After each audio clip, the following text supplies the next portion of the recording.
At 6:30, our build-up from 6, but right now we're off to Barcelona again for the Barcelona Grand Prix this weekend. It's time for free practice 2. Once again, we say good afternoon, good evening to Alice Powell. Hello, thank you very much, guys. Yes, welcome back to Barcelona as the sun continues to beam down here on what is a rather warm Friday. Track temperatures over 49 degrees, air temperature just shy of 30 degrees. And of course, this is a circuit which first hosted a Formula One Grand Prix back in 1991. It was George Russell that topped the times in free practice 1 from Oscar Piastri in the McLaren.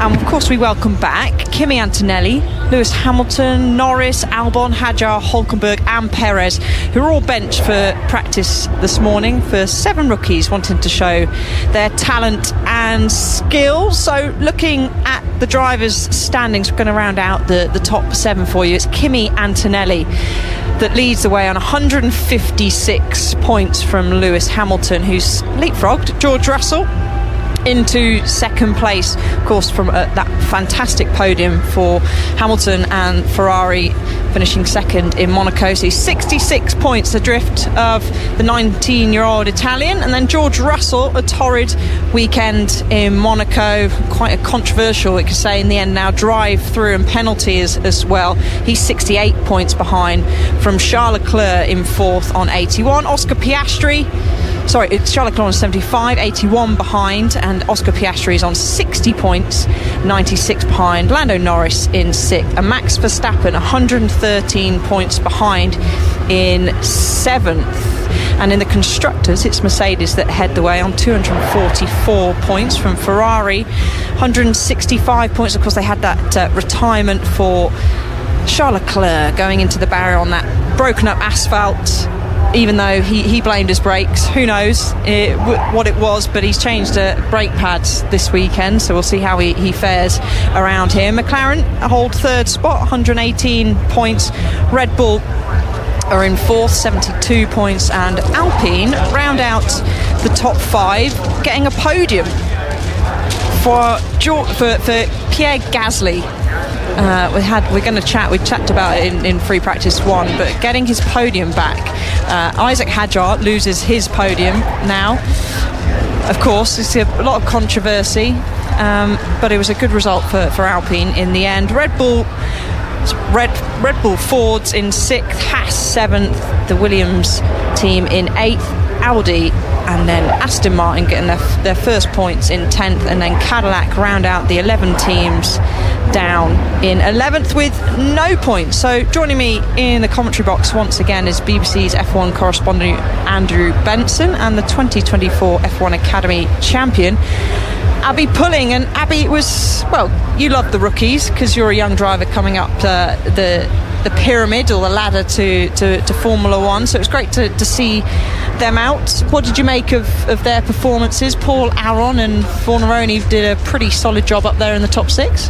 Yeah, as you say, I always love seeing the rookies go out, and Barcelona being the track it is, and there's a lot of drivers that have been around here a lot. They trust the rookies to go around here, but yeah, Paul Aron was the standout rookie in my opinion. He finished faster than his teammate for the time, Gabriel Bortoleto, and also Forneroni wasn't too far off of Oscar Piastri. So the rookies in good stead. I mean, there's still a lot of time to make up actually for the Williams team as a whole, so they'll be trying to get as many laps as possible in this free practice 2 session, because Luke Browning didn't manage to get out, so that was really sad to see.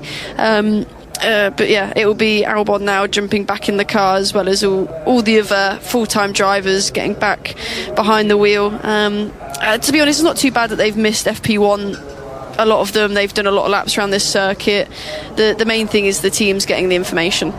Yeah, and it was an electrical issue which the team were hoping is rectified now for Alex Albon. So still waiting for the green light at the end of the pit lane. No one's chosen to head down there, all trying to stay in the shade. Just under 30 seconds until green light, and we're just catching pictures of Alex Albon, who is in the car and ready to go. So it looks like Williams have sorted that electrical issue, and he's going to make his 96th start this weekend for Williams. He's running a tribute helmet to Nigel Mansell. And of course he's going to surpass the 1992 World Champions record for the most race starts for Williams, and his first race for Williams was back in 2022, Alex Albon.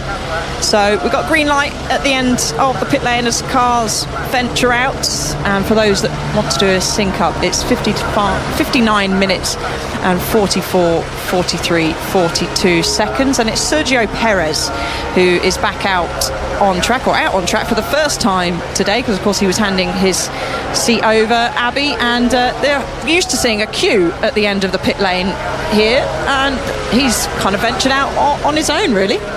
Yeah, the big thing about Barcelona is although we're seeing more cars kind of funnel out the pit lane with Hamilton and one of the Audis going slowly. Yeah, the big thing about Barcelona is you're just limited on tyres around here. It's hard to get enough laps in over the weekend and over testing, more so because you just chew and eat through the tyres. There's never enough. You're always asking for more. It's just one of those things, and everyone knows it going around Barcelona, so people often aren't as eager to get on the track. They wait till the track's rubbered in a bit at the end of the session to do more meaningful laps, although more cars are peeling out now. It's one of them circuits where just the lateral load is so much. You get the peak out the tyre. It's normally one lap. You spend all this time, all this preparation to do that one lap. Yeah, and one of the things to bear in mind on that is you can't just have as many tyres as you want, because in this session they'll probably only use 2 new sets of tyres, whatever compound they go out on now, which for most of them will be the medium, although I see one car is out on the hard. I think it's Max Verstappen's Red Bull, and then 1 set of soft tyres for their qualifying simulation runs, and then they'll do their race preparation after the qualifying simulation runs, probably starting it on either the softs, but very much likely not, given that it's Barcelona, or the medium tyre that they've already used in the session, because over the whole weekend the teams are all limited to a certain number of tyre sets, so you can't just choose 3 tyres in practice because you need them for qualifying and the race.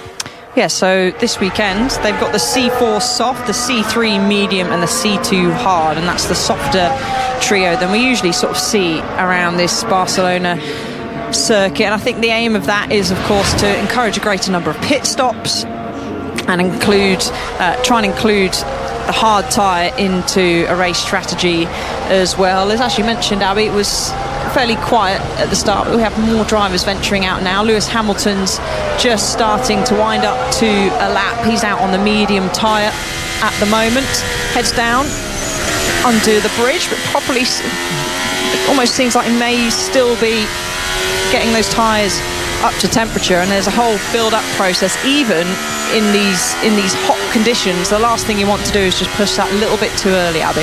Yeah, and of course you also got to get the brakes up to temperature, and it's a whole procedure. And if you push too early on these tyres, the Pirelli is known for tearing and getting graining, especially around the Barcelona circuit. It's quite an abrasive tarmac.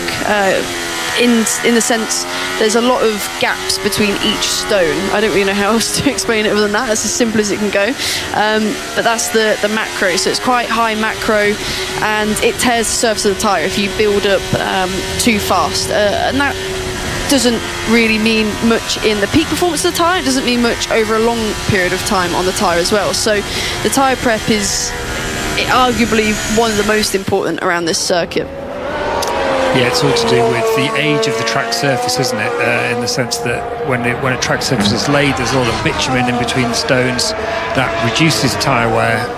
The more that bitumen gets worn away by racing on it and weather and what have you, the rougher the track gets, which is why somewhere like Bahrain, for example, is so rough, because that's not been relayed since it was first built more than 20 years ago. But the other factor in Barcelona, on top of that, is the long duration corners. Most of the corners are medium or high speed, and they go on for a long time. And turn 3, which we're watching Lando Norris go around at the moment on telly, if you've got pictures, is one of the most extreme examples of that. But nearly all the corners at Barcelona are like that. It's not like short, sharp corners like you get on a street circuit, 90 degree left, 90 degree right. The corners go on and on and on and on, and that puts so much load on the tyres, especially when they're of a decent speed. Do you know where the best tarmac comes from? It's Shropshire, I believe, isn't it? Something It's like Welsh. That. Welsh. The Welsh tarmac. I was close with Shropshire, wasn't I? Yeah, Welsh Have you tarmac. tested that yourself? No, I just know. I don't know. I just know. I just know a lot of the tracks. I think. Is Bahrain? I don't know, some of the earlier... Yes, Bahrain, that's why I said Shropshire, because that's famously from a Shropshire. Yeah, Bahrain. exactly. So a lot of the circuits in the Middle East are actually Welsh tarmac. And That's abrasive, isn't it, Bahrain? That's Also, when you're writing, you have to be careful about the word tarmac because it's a trademark. It's asphalt is the generic name, and tarmac is an actual company that makes asphalt. So there you are. noted. well, we're not going to get too deep Other into those. asphalt We don't manufacturers want are our available. listeners to fall asleep. But it was George Russell that topped the times in free practice this morning. He was 0.2 clear of Oscar Piastri in the McLaren. Charles Leclerc was half a second off the pace of the Mercedes in third. Max Verstappen fifth. It was Paul Aron that was it was Leonardo Fornaroli in fifth, Paul Aron in sixth, then Lawson, Bogdanovic, Lindblad and Franco Colapinto rounded out the top 10. And early pace being set so far by Max Verstappen. He's out there on the hard tyre, a 1:16.452, which is actually just about a tenth of a second off that we saw the pace of George Russell in free practice one on the soft tyre. Leclerc at the moment 0.2 back in second, Norris 0.4 back in third, then Antonelli, Colapinto, Bortoletto, Hamilton, Ocon round out your top 8. So a few upgrades have come into this weekend, scattered about at least throughout the teams. Not major upgrades, probably the only major upgrades we're seeing are from Ferrari. They brought along 8 upgrades this weekend in total, a new floor and quite a few changes to the front wing. Then a couple of tweaks from the likes of Red Bull, McLaren, Mercedes, Cadillac and RB. I think McLaren have bought 1 upgrade and the rest have bought a couple. And those are mainly adjustments to the front and rear wing, but then there was no upgrades from Aston Martin, Audi and Alpine. And we're riding on board now with Oscar Piastri, who's just set the fastest middle sector of anyone as he sweeps through the final corner. He's going to get the benefit of a tow from a car in front and is the first driver today to dive into the 1:15.7s, Abby. So what does it take to be fast around this circuit? It's totally different from a circuit that we were last time out in Monaco. Tight, twisty streets there, and of course Canada as well, which you could technically call that a street circuit, even though it's nothing compared to Monaco. So a new challenge presents these drivers around here, even though they've done plenty of laps around this circuit as young drivers and even as Formula 1 drivers as well. Yeah, of course, now they've got the battery being more significant in F1 as well. It's a different kind of style of driving. Obviously there's a lot more rear locking as they're regenning the motor, so there's a lot of things that you almost don't want in that, because the rear locking is not a nice thing, okay, in any circuit, but specifically here it's all kind of medium speed corners a lot. You want really good stability in a car, I would argue, around here. It pays dividends not only to make the tyre last longer, but also just overall performance. You kind of know what you're going to get. You're not going to have some random snaps or massive understeer in your quali lap. You want something that you know what you're going into qualifying with. That's for sure is an important thing. But yeah, also you need to be smart with it. You need to make sure you've got enough tyre, especially, okay, it's not new anymore, but obviously they changed the Barcelona layout as recent years, and they've got the high speed last sector now, whereas it used to be a chicane. So you've got to make sure you've got that left hand side, not just the rear axle but the front as well, but the left side tyres, you need them to have enough longevity to get to them 2 high speed corners, because there's so much load going around them. You can't really see it on the coverage, and it's hard to see unless you've actually driven it, but they are cambered. Especially turn 14 is a cambered corner, so that rear left by that point is absolutely screaming, and if it gives way and you have a snap, not only are you going to go off potentially, but you go track limits and you get your next lap taken off you. Okay, in F1 is you don't do continuous push laps, maybe more a thing for the race, but it's difficult. So it's always an interesting track, and it's one where you have to nail it basically on your first lap, because as we keep saying, the degradation, the tyre, you can't really do more than one push lap. Your peak is always around Barcelona on the first lap, and everyone knows it. And it's also a track where all the drivers have done so much testing, so all the drivers know the little nooks and crannies and the little kind of tendencies you've got to do on the circuit, as we watch Max Verstappen in turn 4 getting a bit of a swapper on where you don't want it. Again, that's what we're saying, that nice balance and stable platform is so important, and it looks like all the drivers in this new iteration of the car are getting a bit they got testing their fast hands. And that was a huge snap there, sorry Abby, for George Russell as he went through turn 3, and it's a driver.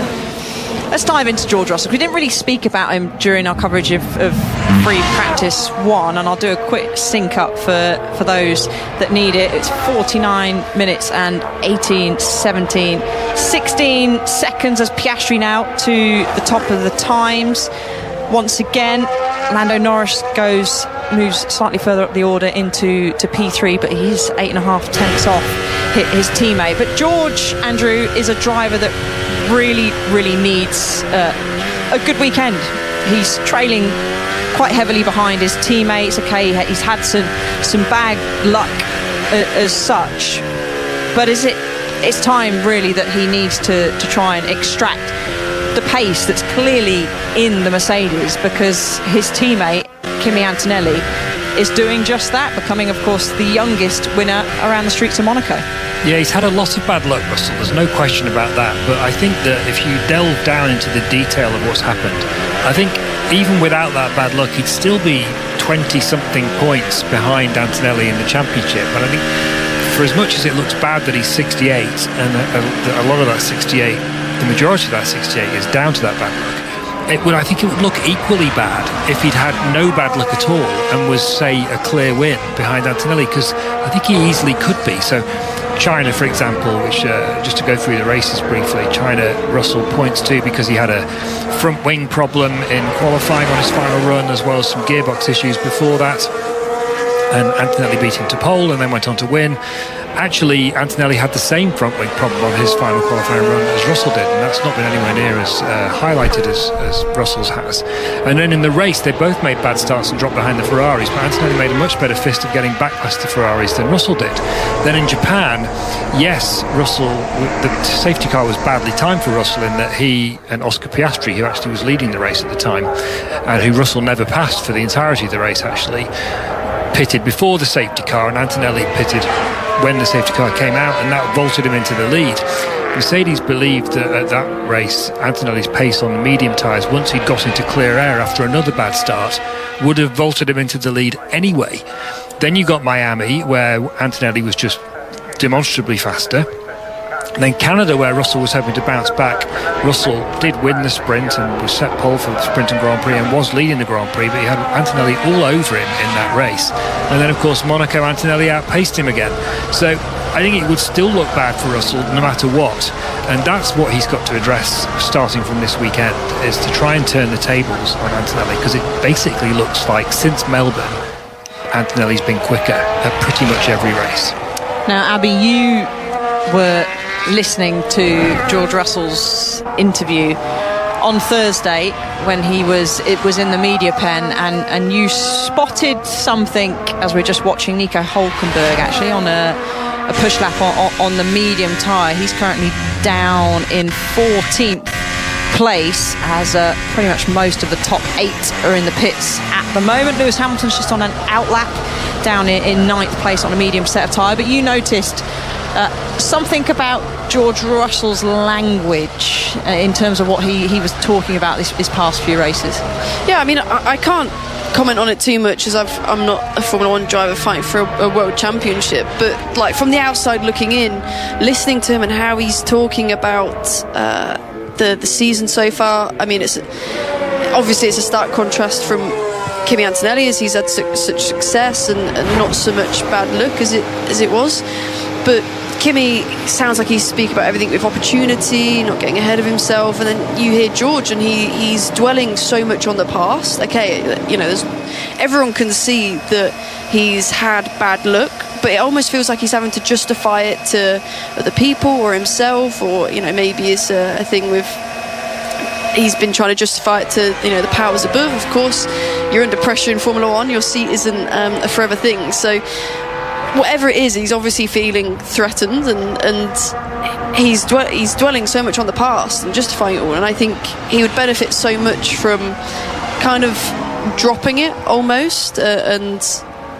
Okay, as a driver, it's very hard because it's very frustrating when things do go out of your control. But also, he can't change it now. All he can change is what happens going forwards. And Monaco, you saw him go into the weekend and qualifying, and qualifying was fully within his hands, and you could see he was driving with no confidence. And he really needs to, Formula 1, it's thick and fast. It comes very quickly, and in the sense of the year's schedule. So he really needs to kind of pick himself up and focus forward pretty soon, else it will start biting him in the bum.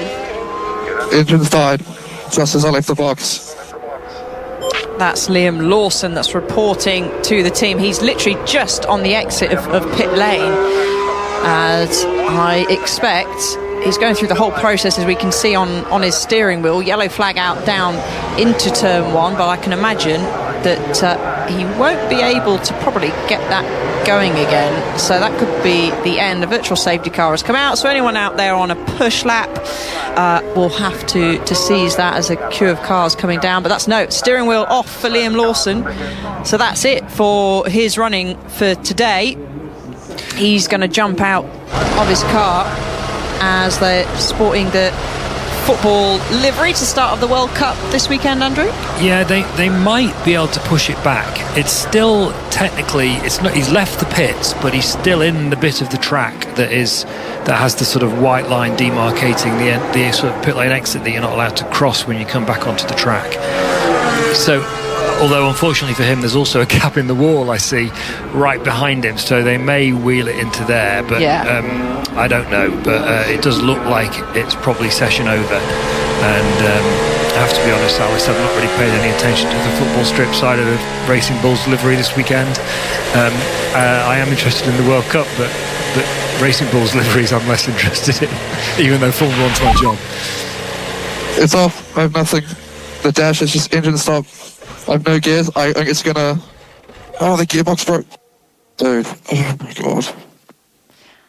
So I quite like the livery, as we're still on that subject, but we'll skip past it then if you're not a fan. Andrew, it's not that I'm not a fan. I'm just not paying any attention to it. He was 7th this morning this afternoon in free practice. Lindblad was 9th, and of course he got he finished 5th at the Monaco Grand Prix to tie his career best result that he set in Baku in 2025. As he walks away from his car, Abby, you raised your hand, you got a point?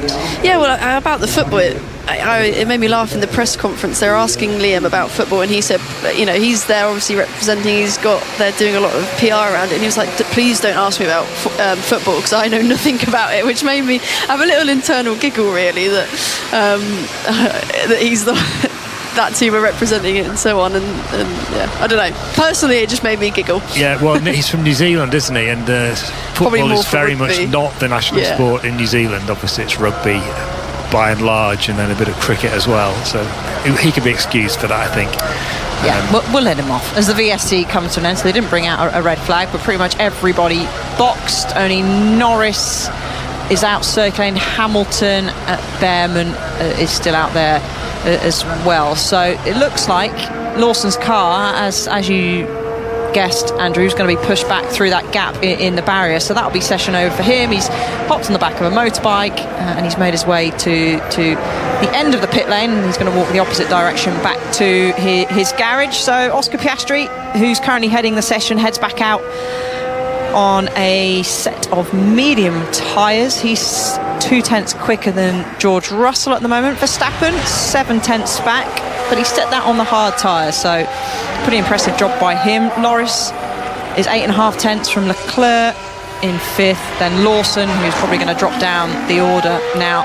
Antonelli, his first laps around the circuit this weekend, because of course he was not participating free practice 1 due to Frederick Vesti in his car, Lindblad in 8th, Hamilton 9th, Bortoletto round out the top 10. Just to go back to Russell for a minute, I think that one of the issues might be a kind of comprehension gap, if you want to call it that, in that, he very much came to this year thinking this is going to be my year, and why wouldn't he? He knew Mercedes would be fastest, and he was the faster Mercedes driver last year quite convincingly.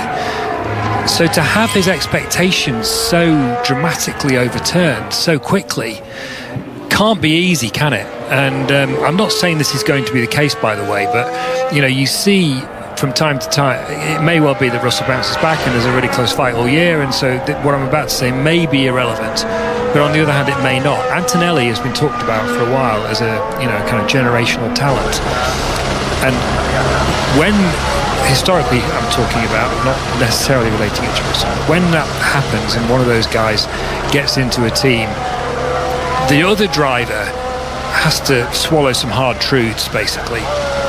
And you see it time and time again. And initially, they don't find it that easy to swallow them, especially if they've done really well in their career up till then. I'm not saying Russell's in that position now, but he might. Racing drivers are human beings. It wouldn't be a surprise if he was thinking about it as a possibility. Like, oh my goodness, this guy really is as good as everybody thought. He's been saying he knew Antonelli was quick because he saw it in the data last year. But then to be seeing it applied so consistently every race after race, that can't be an easy thing to deal with, and he'll be wanting to prove that that's not the case. And then you get yourself, I can imagine, I'm not a sportsman myself obviously, but I can imagine, Abby, that if you end up in that situation, you can very easily tie yourself in knots psychologically if you're not careful. To be honest, I think at the end of the day, in Formula One, the only person you can truly compare yourself to is your teammates. So no matter who you are amongst the grid, you want to be beating your teammate, and at the moment he's not. Montreal he was, other than the issue he had in the race, but more times than not this year, despite setbacks that George has had, Kimi has been outperforming him. So that in itself, no matter who Kimi is, whether it was Max, Lawson, Ocon, anyone, it would be frustrating for him. I think it particularly is frustrating for him, knowing how ripe Kimi is in his F1 career. Maybe George does feel like he should be performing a little bit better, and that in itself, I think, we talk about pressure and we talk about the mindset of what these drivers go through. For sure, it's almost a bit reminiscent of last year with Oscar and Lando. There was way more pressure on Lando than there was Oscar, because Lando's been there for a longer time. He's the one that has been he's been McLaren's golden boy, so on and so forth, whereas Oscar didn't have as much pressure on him until it kind of all got a bit real, I think, in the middle of the season. It's kind of reminiscent of that, in the sense of there's actually no pressure on Kimi to win this year, and now it is kind of amounting because he's done so well, but he's the one that's learning, he's the one that's young into it, and all the pressure is actually on Russell being the experienced driver. He should, technically speaking, be the one that's ahead in the Drivers' Championship. Yeah, it might get interesting, because right now, as you say, this is when the pressure starts to come on Antonelli. Exactly. Now, Russell started the Monaco weekend trying to play a few psychological mind games, saying, oh, this is Kimi's to lose now.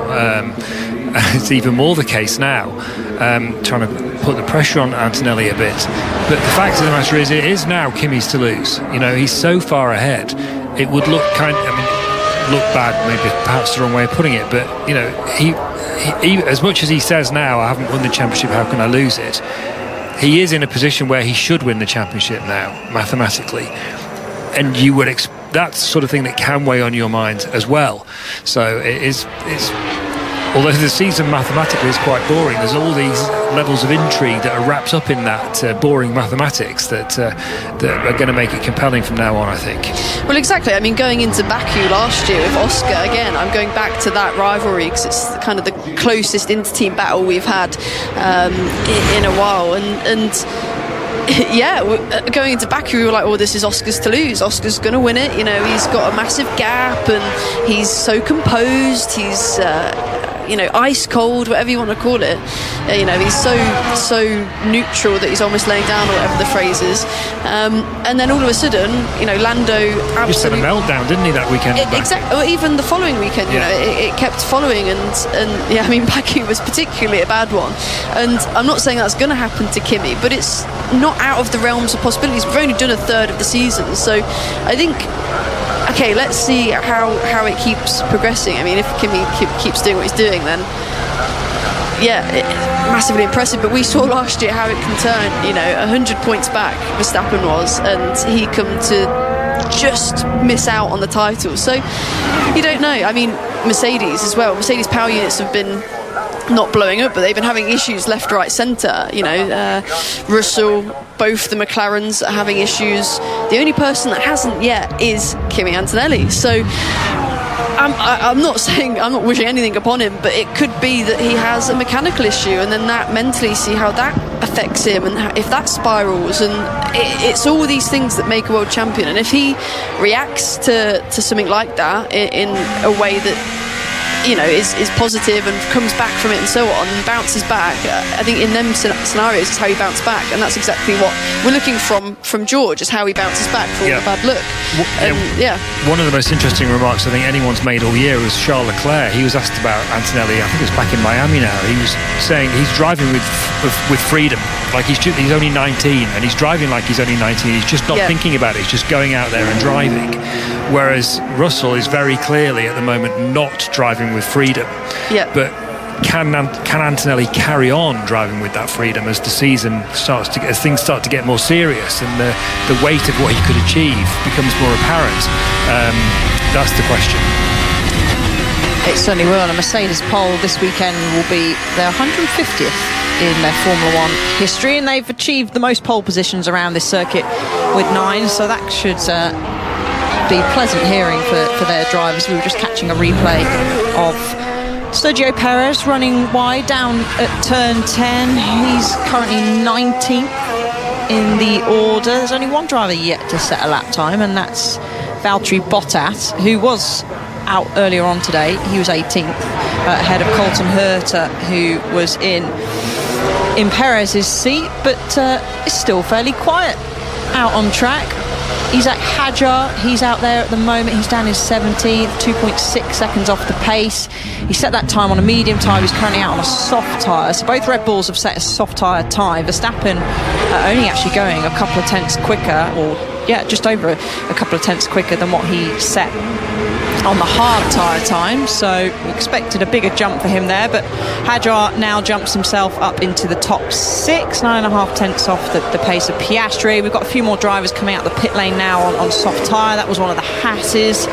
Looks like the sole remaining RB is coming out on soft tyre as well, and Franco Colapinto just about to cross the line to start his first push lap on the soft tyres. Those soft tyre times from Red Bull, they don't bode that well, do they? I was saying in the first session, Verstappen was talking yesterday about how this could be an important weekend for Red Bull, because although they'd had such a strong qualifying session in Monaco, with him ending up second on the grid before he had those engine problems off the line in the Grand Prix, he was saying that their biggest struggle this year has been in high-speed corners, and the aerodynamics of the Red Bull are just not working in those sorts of corners. So this track being full of long, medium and high-speed corners would be a big test for them. And for Verstappen, of course, it's only one lap and it's only Friday practice. I'll caveat here, of course. But for Verstappen to only improve by 1.5 tenths on his soft tyre and still be more than half a second behind Oscar Piastri's McLaren time on the medium tyre. Oscar Piastri's not even been out on the soft tyre yet. Russell's just a couple of tenths behind him in the Mercedes. That is not an encouraging sign for Red Bull and the place that their car is in. And I have to say, watching Verstappen on his lap, we saw that, you remarked, Abby, on that snap that he had in turn 4. Before that, he'd also had a snap in the change of direction between turns 1 and 2 on the same lap. So the comments he was talking about in terms of the balance of that car being inconsistent between oversteer and understeer from one corner to the next, that's what it looked like watching him. And here we are, by the way, Leclerc's out on the soft tyre now, looking pretty decent. He is. He's just shy of the fastest first sector overall, currently 5th. But as you mentioned, Andrew, on that soft tyre, he's going to head up to the tricky chicane. Turn 7, navigates that quite nicely. We've seen plenty of people kick the rear out, step the rear out on the exit of turn 8. Through turn 9, looks like he just had to breathe off the throttle and into one of the heavy braking zones. It's fastest as he cuts the beam, fastest of anyone in that middle sector. He goes out wide. We saw him make a mistake there in the first free practice session and run quite wide. Managed to gather it together though. Is going to come towards the end of the lap.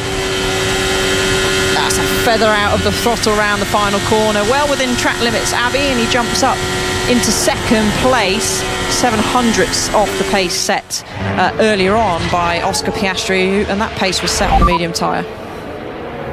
Shall we just box, have a bit of a regroup? Or for me, I haven't not driven a car, so disconnected before, so just trying to understand what's going on with it. Wow. So the woes for Alex Albon continue down at Williams. He's set a time on the soft tyre that's put him 18th, but it's 3 seconds off the pace, which of course is a lot. Let's have a look. Sainz has done a time on the medium tyre, actually. Oh no, he set a time on the soft tyre, and that's nearly 2 seconds faster than his teammate Abby. Is George Russell now fastest of anyone in the first sector on the soft tyre, and a very strong second sector as well. Yeah, I think that's a big thing around Barcelona, is you need a well-balanced car. If you've got one axle, front or rear, going off, then you very quickly fall into dramatic understeer or dramatic oversteer. And looking at the onboard, to be honest, as we see George Russell go to the top of the times by 2 tenths, it's really important to have that nice balance. And looking on the onboards, Leclerc looked like he had the most neutral car. It wasn't one axle or the other, whereas we've seen obviously the Red Bull, we saw a bit of the Audi, and it's snapping all over the place. And actually the Mercedes is the only car that I've really seen with a bit of understeer, because obviously around here the turn 3 is really long, and it overheats that front left tyre quite a lot. And yeah, we saw early laps, actually, one of Kimi's first push early on in the session, he had quite a lot of understeer going around turn 10 and did track limits and bailed out of his lap, and it was all a little bit messy. Of course, he missed FP1, so it's going to be a bit messy to start with, getting, trying to play catch up. But yeah, it's interesting to hear them remarks, even from Albon. He says it's disjointed, and he's slow compared to his teammate in the feeling of having that disjointedness in the cars. It's a bit of a harmony around here that you need. It is, and we saw a bit of jostling for position leaving the pit lane there. Russell still tops the times at the moment, 1:15.435. 2 tenths clear of Piastri, and Charles Leclerc is in third. Kimi Antonelli's just set a lap time on the soft tyre. That's just under 6 tenths off that of his teammate George Russell. Verstappen is back out on a set of hards. It looked like it was hards on his car there, Andrew, but he trails George Russell by nearly 9 tenths of a second, rounding out the top 5. Yeah, they're racing through this session. They did their first run early, they've done the soft tyre run early. It looks like they're doing their race simulation run early, so maybe they're going to try 2 different compound of tyres on this race simulation run that they're starting now, while everybody else is still coming out on the soft tyres. It's not great to have someone on a race simulation run while everyone else is doing qualifying simulations, because they tend to get in the way. But here we are. We've had Russell's time so far on the soft, but not Antonelli's yet. He's out on them now. Leclerc's done a time, but not Hamilton. So let's see how those 2 big names get on. Yeah, and we're just catching a replay of Lance Stroll taking to the escape road on the exit of turn 9. I didn't even know that existed. Well, that used to be the line of the corner. It used to be a more open corner, and then there was a very, very fast right-left chicane on the straight down to what's now turn 10. With a concrete wall on the outside in the first year or two of the Barcelona Grand Prix. Does that mean you've not been trying hard enough, Abby? Yeah, maybe. Oh, well, it is a part of the track. It was the exit of turn 8 where we've seen a lot of struggle with maybe a bit more torque than they're used to. It's on the exit of turn 9. Yeah. Was that the exit of turn 9? Yeah, it was exit turn 9. Oh. Yeah, I'm all out of whack then. Really far. But I also haven't been that far out at turn 9, though. I'll say that. Well, that's good. So George Russell now, Oscar Piastri now is on a set of soft tyres. He's the only one in the top 5 yet to put a lap time on the soft. So it's a decent first sector, decent middle sector as well, as he was all out of shapes as he chased the throttle on the exit of turn 12. Down the hill, swoops his way through the final corner. Plenty of room left on the exit for track limits, and still stays in second place, but 500ths off the pace set by Russell. So that's interesting because we don't know how fast Antonelli's going to go on the soft. Although I think he has set a time on the soft tyre. He was out there on the soft tyre, so it's not great for him then. But the fact that McLaren's so close to Mercedes, that leads into what I was saying earlier about this track, which is tough on tyres and easy to get tyre temperature in, might be more to McLaren's liking than the last couple of Grand Prix. Alonso's noted for crossing the white line on pit exit. That's going to be investigated after the session. So that was when he was trying to have a fight with the 2 Red Bulls down into turn 1. Norris is out on the soft tyre now, so both McLarens have decided to do their soft tyre running now. So he's currently down in 7th place. Charles Leclerc is still out there on a soft tyre, but not setting the world on fire. Lando Norris probably has a stat that he won't really want to hear about this season. He is the driver that's completed the fewest Grand Prix racing laps this season. Of course, he had a retirement last time he didn't out. even start one of the races, didn't he? So he's had an early exit home from quite a few of the Grand Prix. Yeah, didn't start, Abby, as you mentioned. Both McLarens didn't start in China. Retired in Canada and retired in Monaco, so he'll be hoping to have a clean weekend. And just as I say that, Lando Norris jumps from just shy of the top 6 all the way up to the top of the times, 9 thousandths faster than George Russell, and it was a strong weekend for McLaren. Oscar, of course, won the Grand Prix here last year, and that is the sound of Oscar Piastri, who said chasing the throttle on the exit of turn 12 and kicking up a load of gravel with it as well. It does seem that McLaren quietly have a little bit of performance around here. I mean, they've struggled a bit this season. They've been a bit up and down. Of course, reliability has been a big thing for them, but it does seem as what Andrew was saying, they've got a performance here with the tyres. You know, they're not overheating them, and they're getting them in a good kind of performance window. As Alice, we're seeing some pictures of the infringement from Alonso. Yeah, won't be music to Benson's ears. We don't have to worry about that. It's practice. Nothing's going to happen about that. Oh, it's not. Don't worry. Also, he'll be fine. Let's be honest. They're going to qualify at the back, Aston Martin. No, let's be positive. They might not yet. No, sorry, they probably will.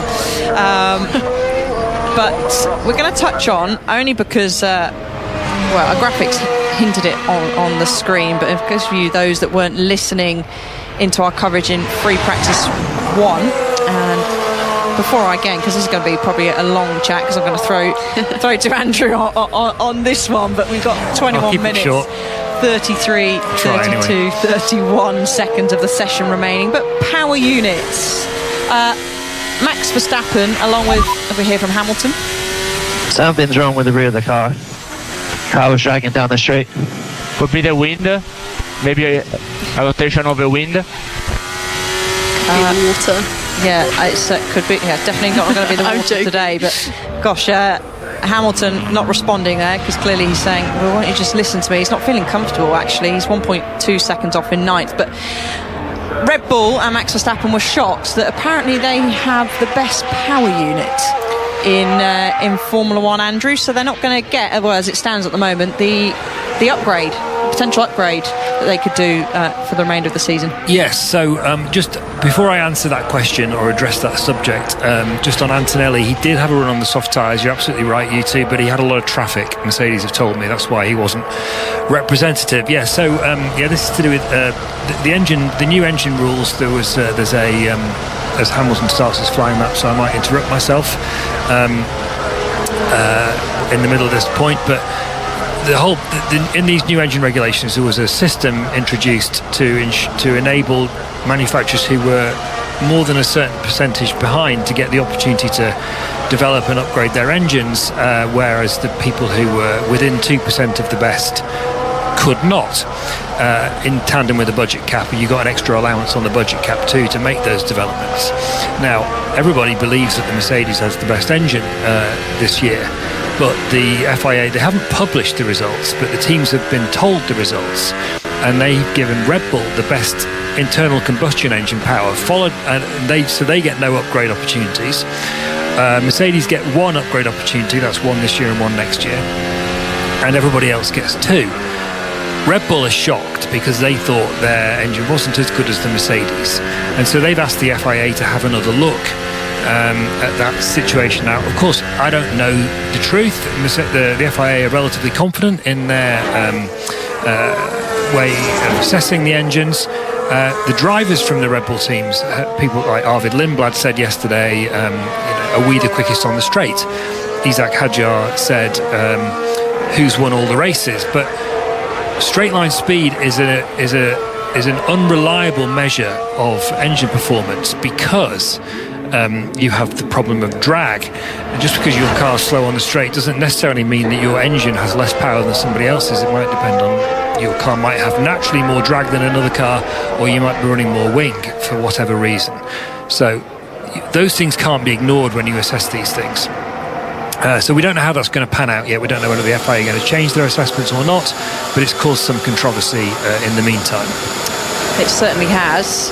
So at the moment they'll probably be keeping up with their complaints of the power units. Of course, it's not all down to power units, but they're down in 6th place for Max Verstappen at the moment.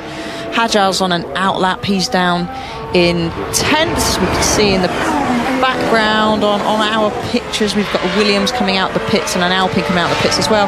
Esteban Ocon, he is, other than Liam Lawson, who's out due to an issue, is yet to set a competitive time really on the soft tyre. He's out on, oh no, he has set a time on the soft tyre. He's out there on the mediums at the moment. It was Bottas that was yet to set a competitive time, but she has done now.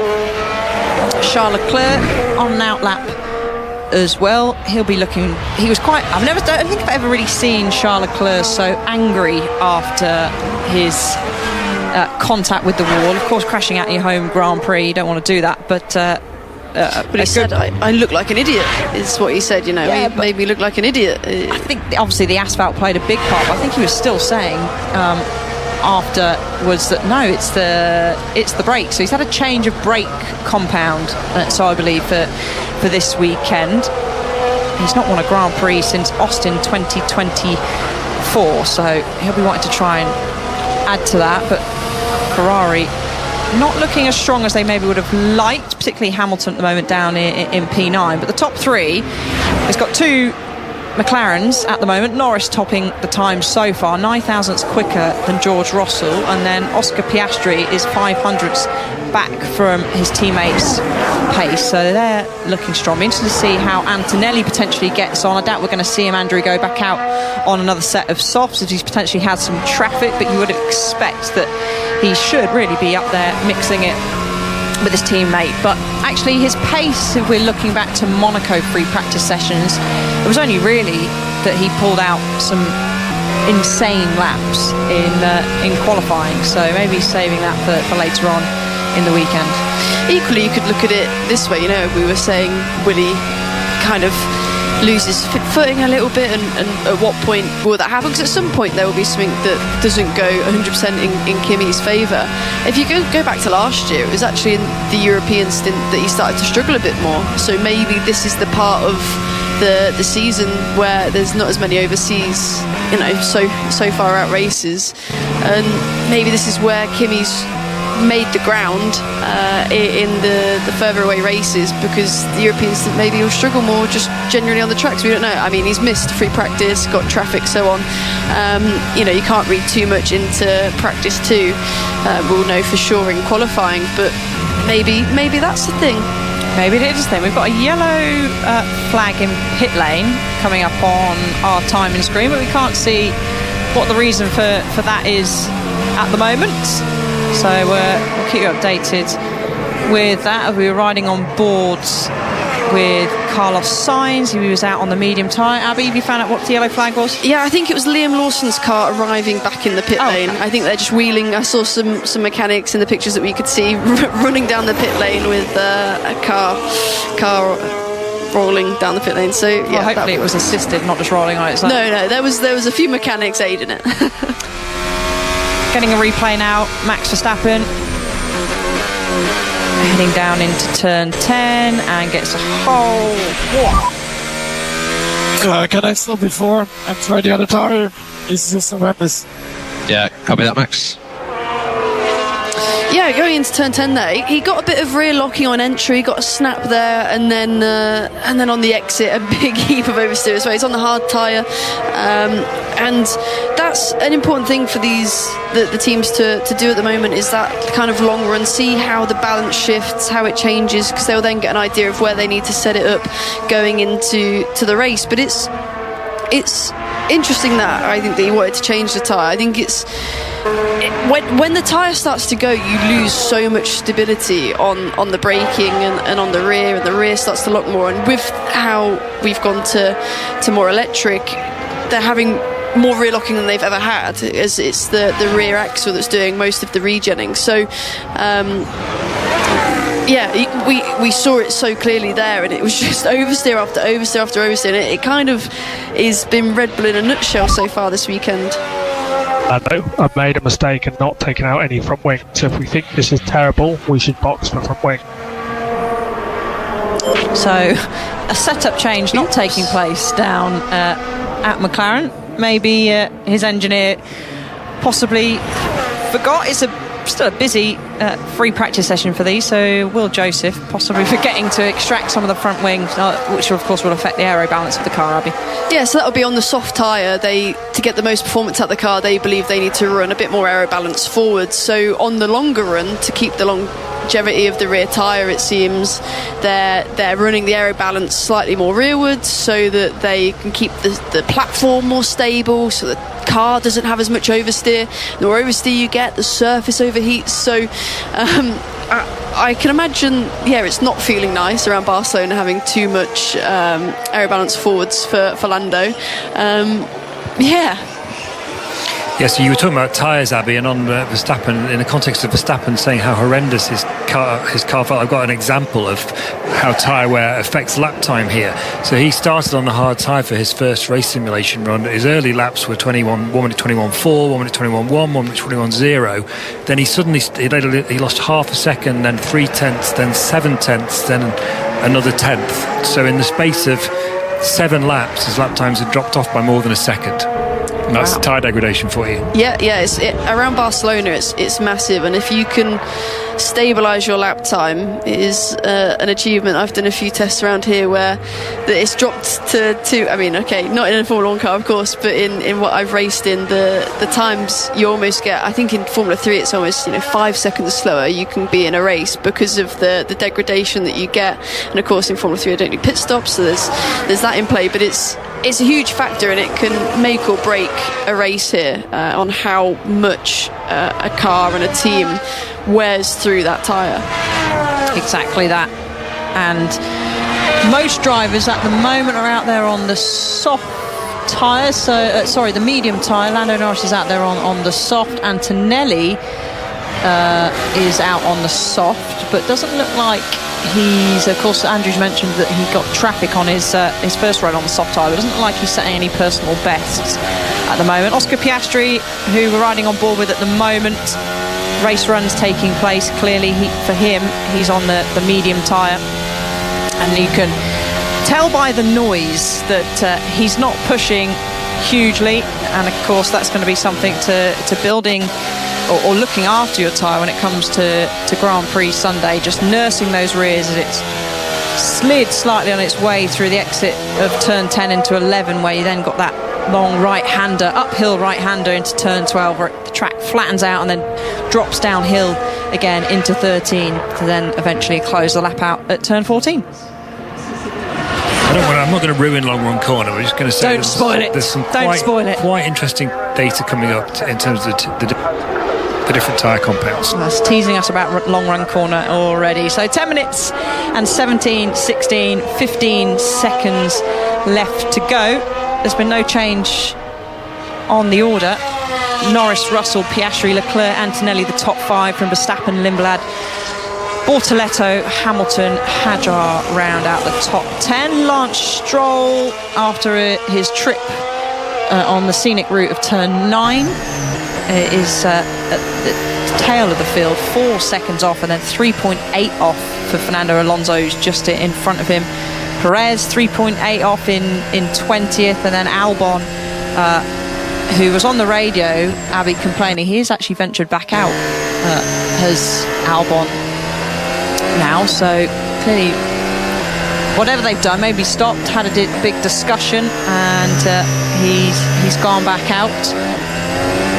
Yeah, I mean, of course, Albon, he missed FP1 because there was Luke Brown in rookie in his car, although didn't manage to go out on circuit. Is on board with Isaac Hadjar on the inside of Sergio Perez into turn 4. Oh, squeezed. Why did he do that? Nearly crashed into him. Like, is he aware, or I think he didn't see me or something? Yeah, copy that. We'll have a look at it. Well, yeah, I don't think he saw it because so that was basically Isaac Hadjar trying to go down the inside of Perez into turn 4. Probably got his front wheel alongside Perez's side pod, and then Perez, just closed the door as they got to the apex. They clearly didn't see him. Yeah, Isaac Hadjar can join the very long list of Formula 1 drivers who got annoyed by Sergio Perez's ability in traffic. There we go. We won't discuss the list. We'll save that for another day. Pretty much everyone, basically, Alice, I think. Okay, all right, fair enough. That's your list then. Fernando Alonso out on the soft tyre. He's got... I couldn't quite catch who that was up behind him, but it doesn't look pretty on that soft tyre. He's done quite a few laps on it at the moment. Not entirely sure why, because it's not going to be really a tyre that you're going to do many laps on, if at all venture on to in the Grand Prix, but he's still out there and he's snaking all over the road, adding to Aston Martin's woes as they watch on the pit wall. He could potentially even be out there trying to diagnose, obviously we've not heard anything over the radio, but they don't always broadcast everything, but maybe diagnosing an issue. So he's driving around, he's not even on a push lap and he's having massive snaps, so potentially just using a tyre that isn't really as much of an issue. He doesn't want to put his medium on because he wants to use that in another time. So potentially it doesn't look too nice out there for Fernando in that Aston Martin for sure. It's been noted Perez and Hadjar forcing another driver off track, so let's see if that gets investigated at the end. Bortoletto makes his way around into the heavy braking zone of turn 10. He's currently up in 8th place, another driver that had a bit of a difficult weekend in Monaco, crashing out in qualifying. How would you rate Bortoletto's season, Abby, so far? I think he's been fairly impressive, would you say? Yeah, I think he's had some good runs, and he's got such an experienced driver lineup with him and Hulkenberg. Of course, Hulkenberg is I don't know what you'd call it, Mr. Experienced. He's been in Formula 1 for a long time. Kind of goes quietly under the radar, but to be able to, in this session, he's a bit quicker than Nico. to be able to be up against a driver like that, I think he's showing why he deserves his spot in Formula 1 as we go on board with George Russell in turn 10 having a front left lockup, quite common around here as the front left gets hot to the gravel. And yeah, he sailed on past the corner, went in the kitty litter, got in the way of a few drivers in the process, trying to rejoin the track. So Bortoletto's had a 9th do not start, a 13th, 12th, 13th and 11th from a tough Monaco, just missing out on the points. So when I say he's had a decent season, it's not too bad for seeing it's Audi, a new team. Now guys, it's the best time of the weekend. It's the time that I look forward to the most, and I know you have all tuned in just for this. Long Run Corner with Andrew Benson. You can go the distance, we'll find out.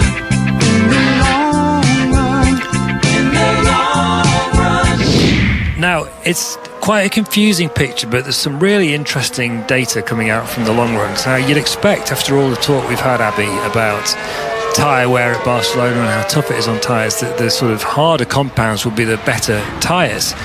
Actually, what's hard about this is that there's a big split between the tyre compounds. But if you take the McLaren drivers, for example, on the soft tyre, Lando Norris is actually quicker than Oscar Piastri on the medium by 3 or 4 tenths. And the Mercedes drivers, Antonelli ran the soft, or is still running the soft, and George Russell ran the mediums. But like for like, run for run, Antonelli was actually 1.5 tenths faster than Russell on the soft tyre. And Verstappen's now come out on the soft tyre. He's obviously going to have a lower fuel load, having run the hard tyre first. He's looking pretty quick on the soft too. And actually, Antonelli's time on the soft, on average, is just as quick as Charles Leclerc's time on the mediums. So we can't really draw too much of a comparison from that as to what the best tyre is or what the best car is even. But we can say that Antonelli was quicker on the soft than Russell was on the mediums. We can say that Norris was softer on the softs than Piastri was on the mediums. And we can say that Leclerc's medium times are comparable with Antonelli's soft times, but quicker than Russell's time on the same medium tyre. Well, thank you very much for that, Andrew. Very polite, Abby. Thanks very much. As I was just making a note. So it could be interesting come Grand Prix Sunday. Kimi Antonelli still out there venturing on the soft tyre, a little lock-up, just avoiding the gravel. But you were pointing frantically at the screen, Abby. Were you pointing at the tyre degradation that was showing on his front left there on the soft tyre? No, it was the Antonelli's radio. Brake pedal feels horrible. So long. What I was saying is I was pointing at his front left because he was having what we call a micro lockup. So I didn't know if you could spot it, as it's literally, I don't know if you were looking and so on, because it's not a big plume of smoke. It is literally, it's on the verge of locking up and it wants to keep rolling, but it's just a little bit and it's enough to take him offline. It is very similar to what happened with George Russell we saw 2 laps ago, but just, yeah, like I said, micro instead of as big. Micro instead of massive. Yeah. But it was tyre degradation there for Antonelli as well. He's on the medium tyre at the moment. Brake pedal not feeling great, but drove straight past the pit lane. Didn't think it needed to box for that, so continues on out there. So I believe he's actually come in and changed his tyres, because that was on the soft compound where we saw him have his lockup. So now he's gone onto the medium and he's seeing how he fares against his teammate, I guess.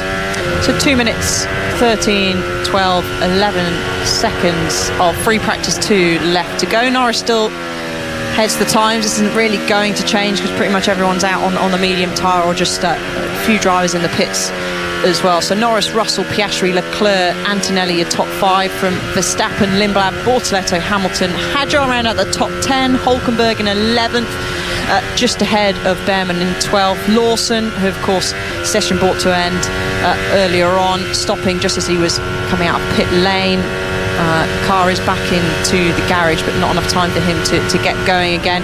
Sainz in 14th, Colapinto leads the Alpine in 15th, Gasly 16th and Ocon 17th from Bottas, Albon, Perez, and then the 2 Aston Martins of Alonso and Stroll round out the 22 field, Andrew.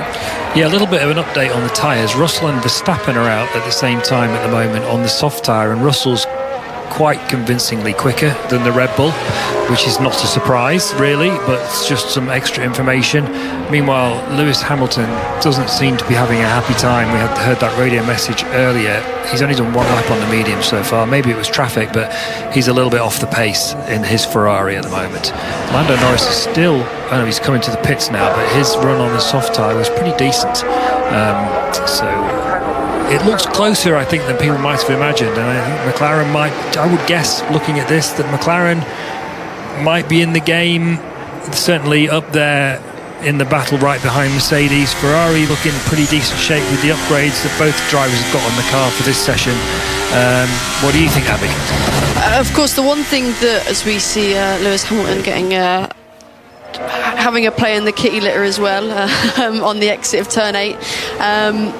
The one thing that we don't know with these things, and you can always take it with a pinch of salt, is the fuel loads that people are running. The fuel load will have a massive impact on how much kind of speed in general the car has, but also how much the tyre degrades. We hear from Hamilton. Are people taking like I am?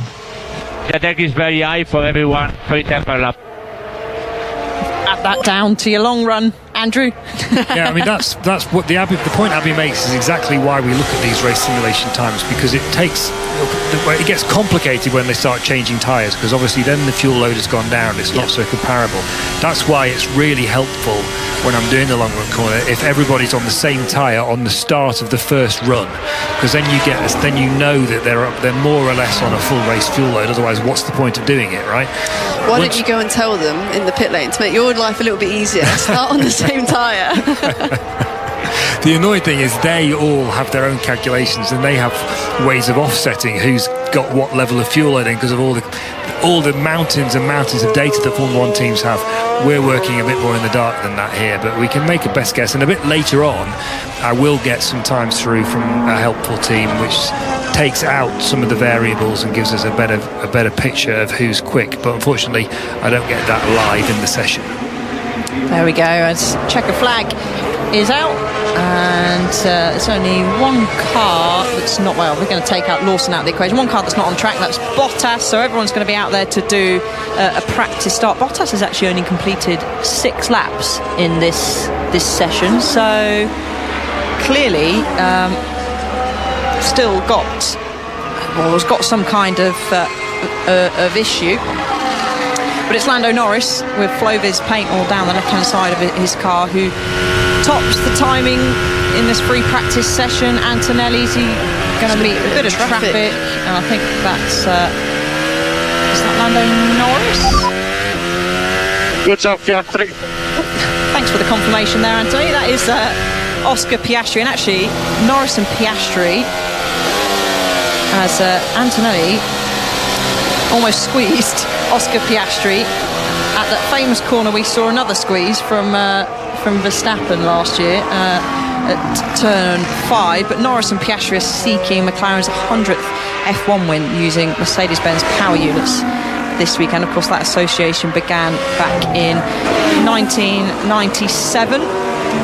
They'll come round now, Abby, to take up on the grid, do some practice starts. George Russell just shy of pipping fellow Brit Lando Norris, but he surely will take confidence and go to bed this evening. I expect a happy man, much happier than he has been potentially for certainly last time out in Monaco. Yeah, I think we've been saying about the bad look that's been dished out to George and so on. But as we said earlier, Lando, he's not had the cleanest start of the season with the DNS and a few retirements as well, and mainly down to reliability issues. So definitely it is more confidence that he can score some more solid points this weekend. The McLaren's looking strong, it's looking fast. It's what they've been lacking a bit this year. Obviously it's new regs, so it wasn't certain that they'd have the dominance they had last year, and he's defending world champion, isn't he? So he wants to have a bit more confidence as the year progresses.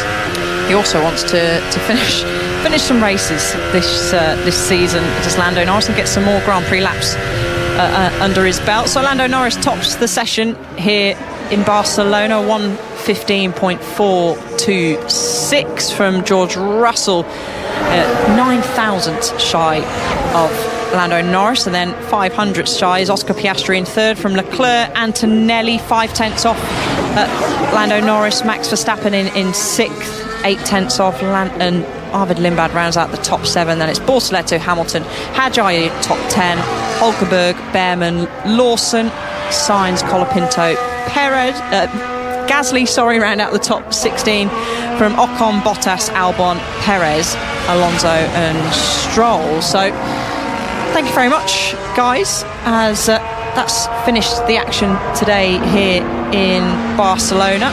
It's a solid start, I would say, so far for George Russell. A solid start for the McLarens as well.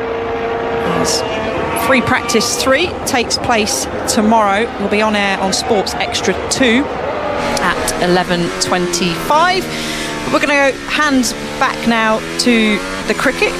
Kevin is at Trent Bridge. Indeed, thank you very much, and also thank you to Alice, Abby and Andrew for sending that Barcelona weather across, as I requested, here to Nottingham, because it's looking really nice now. Blue skies, a bit of white cloud, but very high, and